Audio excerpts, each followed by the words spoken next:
avoir un très très bon stage, il faut le préparer. Il n'y a pas de secret. Il faut savoir où on met les pieds, il faut savoir un petit peu quelles sont les pathologies qu'on va rencontrer, les examens qu'on va rencontrer, tout ce qui encadre en fait la prise en charge soignante. Il faut absolument se préparer. Et du coup, ça va démontrer quoi? Ça va démontrer que, en effet, je sais que j'allais dans ce terrain-là, je me suis vraiment préparée, j'ai dégrossi, j'ai relu des fiches, j'ai relu des pathologies et je me sens bien à l'aise, à part le fait que je ne connais pas le service en tant que tel, mais sinon je me sens à l'aise avec les soins, je me sens à l'aise avec ce que vous faites et je donne du sens à ce que vous faites.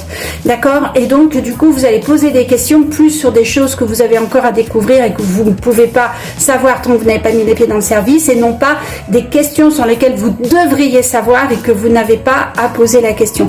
C'est pour ça que souvent vous avez des soignants qui vont vous dire mets-toi en recherche, fais tes recherches toi-même, parce que ça vous appartient vraiment de faire des recherches. Par contre, tout ce qui est soins techniques, des choses à voir, les drains par exemple, des drains pleuraux, des drains thoraciques, des choses très très concrètes, même si vous voyez ça sur des vidéos, etc., rien ne vaut le terrain pour pouvoir s'approprier en fait la compréhension par exemple d'une surveillance de drain ou carrément aussi de mobilisation autour d'une sonde nasogastrique ou d'une sonde à demeure, etc.